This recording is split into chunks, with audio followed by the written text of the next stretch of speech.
Thank you very much. Thank you very much for inviting me to this Hustings this evening. So who am I? I'm a transport planner. I'm a young person, still 29. I'm a green. I'm a boyfriend, I'm a son, I'm an uncle, and I'm a councillor in Coed Central, Neath Talbot. I'm a resident of Skewin, and I put the B in LGBT, and I'm fed up. For 29 years, I've heard the same line in politics. Hard decisions have to be made. But what does that actually mean for people? And what does that actually mean to me? It means opportunities are narrowed. It means that local economies get weaker. It means that good jobs are pulled far further away. And it means our bills keep on going up. Especially my student loan. But I'm not going to touch on that. And that's the story we've all been told. But I genuinely don't believe it has to be that way. So why am I standing?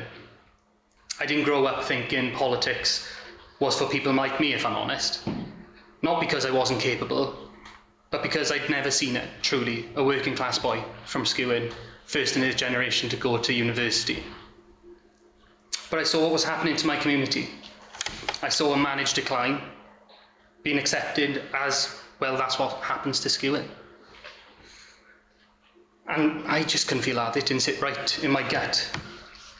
Now, I'll be honest, I had real reservations standing to be a councillor, and I did as a Senedd member, because I don't want to be a politician, God. But I am sure of one thing, that there are problems that need fixing, and someone has to stand up. Because I don't want to be a victim of my geography or where I was born. And I don't think anyone else should be either. I don't really see myself as a politician, like I said. I see myself more as an ideas machine. I see what the problem is, and I think, well, how do we fix that? And my thinking is always grounded in eco-socialism. And to me, that is lower bills, greater self-reliance, and communities building strength together so we can actually thrive. And you're a testament to that here at FAN. Because, like I said, I've seen it work here. So when I was decided whether or not I was to run, I asked myself, well, why me? What can I add, and what can I actually deliver? The party needed high-profile people to step up, and I was being the only Green councillor in Neath Talbot. They came to me saying, Nath, can you do this? We're going to break through into the Senedd, we're going to get representation there. And like anyone, I had doubts, but I thought about what I've already done, and what I know we can do differently. For 70 years, flooding in Skewin has been a problem. In my 3 years as being a councillor, I put it to the forefront of my determination to get it delivered for the residents of Skewin, and a £13 million scheme is going to be built in 2027. I put that solely down to me, because before then, it was just Labour councillors saying the same thing. It'll get done, and never was it done. And I'm standing because we're an evidence-based party as Greens. We start with the facts and we build from there. We put the communities and environment at the centre of our politics, and at the heart of every decision we make. We see what's broken. And, you know, this isn't about me, and I want to emphasise that. It's about us and what we can do together. So what would Greens do? We would freeze rents. We'd properly invest in our transport system. We could get people to work, to school, to opportunities. We would clean up our rivers, we would clean up our seas. We would make government work for us again, because that's been lacking. Because the real problem here isn't that we need a change in manager, we need a change in approach. We need to completely change the way we do government. And what I bring is I get things done, as I've just said. I know when to work with people, and I know when to stand firm and say no, much like on the poor interchange decision in Neath. Because I know, rooted in my philosophy, is a saying that I stand firm by. Cooperation and collaboration and communication breeds success and breeds consensus. And that's how you deliver real change, is by working with people, not against them, belittling other people, belittling people who don't really impact your lives, working with people. And why the Greens? Because we don't answer to corporate interests, we believe in evidence-based policy, and we're led by our members. All of our policies are decided at a conference. We're not dictated to from the top down. We trust what people think, and we trust them to act for themselves. So if you're fed up like me and believe we could do something better, it's time to make hope normal again. Thank you very much. You did pretty well at getting close to 5 minutes. Yeah. Sorry for going over. No, that's all right. We'll give everybody else a Yeah, sure. Andrew, let's go next. I am not going to hit the 5 minutes. Not right there, everyone. Some of you already know me, but for those of you who don't, I'm Andrew Jenkins, and I'm one of the Plaid Cymru candidates for this seat of Brycheiniog Senedd. I was born just down the road, and now I live just up the road with my wife and our young son. I currently work in the office of Senedd Williams, helping with constituent casework, drafting questions to ministers, meeting with and speaking to groups and organisations across our communities, quite far from where I started. Years ago, I dropped out of college due to chaos at home, struggled with anxiety and depression, got back into education, where I achieved my bachelor's and master's at Swansea University. I worked in the Castle Hotel, HMV in Swansea, volunteered with Communities First, where I met Emma, before being elected to Neath Potolba Council. After the 2017 election, I took up work at Swansea University on children's rights projects, working with the Observatory on Human Rights to Children and the Children's Legal Centre Wales. And what my role there was supporting young people to identify issues in their communities that they felt passionately about, and for them to investigate how do we tackle those, and then support them to take those recommendations to decision makers. I can't say that we made a difference on the issues that they raised, but the children gained an invaluable experience, and they learned how difficult change it is to make, but why they must raise their voice.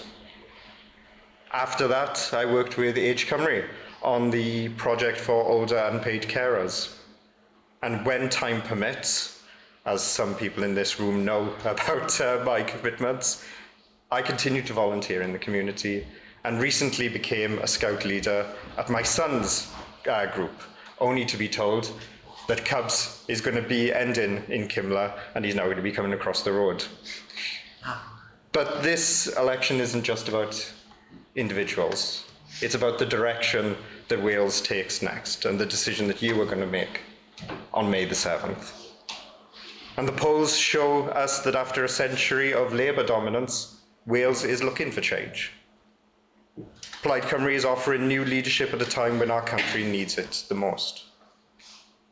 We are focusing on rebuilding our health and social care systems, strengthening our economy and ensuring that it works for communities and the environment, supporting people through the cost of living crisis, raising standards in our schools, and tackling the scandal of child poverty. Plaid Cymru believe that the next Welsh Government should prioritise working with our communities, with the people who are already on the front line and have direct lived experience, to ensure that we can tackle these challenges and more. Because we believe in Wales, and we believe in the people of Wales, and we believe that this is not as good as it gets. And in just 44 days, you get the opportunity to vote for what you believe.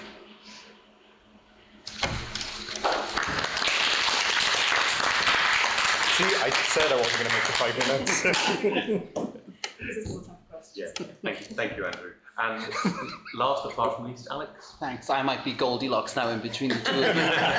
It's just about the right time. So hi everyone, nice to meet you. I know some of you, not all of you, but I'm Alex Sims and I'm one of the Labour candidates for this seat. And just to introduce myself, I'm from Britain Ferry and I moved to Kimla with my family, and then now I live in Brincoch. So, you know, I've been around the area for quite a while. Other than when I was studying at Aberystwyth University, and then I studied modern languages there, so I went to live in France and in Spain during and after my studies. And it was there that I got more interested in politics than I had been before, because I think I'm not quite as young as you, Nathan. I'm 34, but I'd spent so long living under a Conservative government, almost we didn't have any idea what what anything else could even look like. And, I was living under socialist government, working in a school, teaching English to teenagers. And seeing, the sense of community. I was in a small little community with only about 400 people. I was the only person that spoke English there. And you see how much then community helps you become part of the community and get involved. And there was no wariness about outsiders, shall we say, coming in or anything like that. I was welcomed with open arms. And then when I came back here after I finished my studies, it's all well and good to sometimes sit back and complain about the world, but you can always get up and do something. And that's why I chose to get into politics then. And I've been now a Neath Town Councillor since 2017. I represented Penrutton initially. Now I represent Mount Pleasant at the back. And it's been on my time at that I think we are working with you, Emma, sort of, more under your suggestion anyway, to declare a climate emergency on behalf of the town council. And since then I've been the one sort of tasked with coming up with ideas on how we meet the goals that we've called in that emergency. And I'm thinking back now to the last time that we were all sort of gathered for elections and how different it was and how we were coming out of the pandemic and how difficult it was for everyone. I've got photos of us campaigning with masks on, and I think when it comes to talking, I know I'm slightly different because we've been in government for as long as we have, but when it comes to talking about that, I think that's important context for how the last 5 years have gone in getting Wales through and then out of the pandemic and in the best shape that we possibly could, knowing what we did at the time. And since then, I am proud of what we've delivered as a government. I think our goals have been in the right place, and I think we've been fighting against, quite frankly, UK governments that don't even believe in devolution and that Wales should get to run its own things, let alone allow us to run our own things and spend our own money. So, it has been a bit of an opportunity. We've had a big settlement in the last year from UK government, the biggest we've ever had to spend on things, which we've been investing in the NHS and in climate change. And we have done some big things over the years, including, declaring a climate emergency, the World First Future Generations Act, which makes sure every bit of policy and public bodies have to think about future generations and how they do things and how that will affect future generations down the line in terms of climate, in terms of community, in terms of any aspect really of what life could look like in the next 50 to 100 years. And I think we are now obviously gotten towards the end of this Senedd term, and as Andy was saying, the polls show it could be that we are out of government, but I think we have put in place a bedrock of stuff that can be taken forward. We have just passed the Women's Health Plan, one of the first ones to do that, recognising issues like endometriosis and other things that is going to be so important in recognising with people going into the future. And we've just passed the bus bill, which finally brings bus services back in control of the government, which for me, the most important role of that is that non-profitable services get to be put back on again. And it's not companies going, well, if no one's going to pay for it, we're not going to put it on. Our manifesto is out on Monday, so you'll forgive me if some of my actually, if you want 1 minute answers, then we might be all right, actually. But so I won't be totally specific on stuff. But I do think, we've had the last however many years, but I really do think some of the things that we're putting together, if we allow it to continue into the future, will improve society and community in Wales. And I had 5 seconds left there, so. Well done.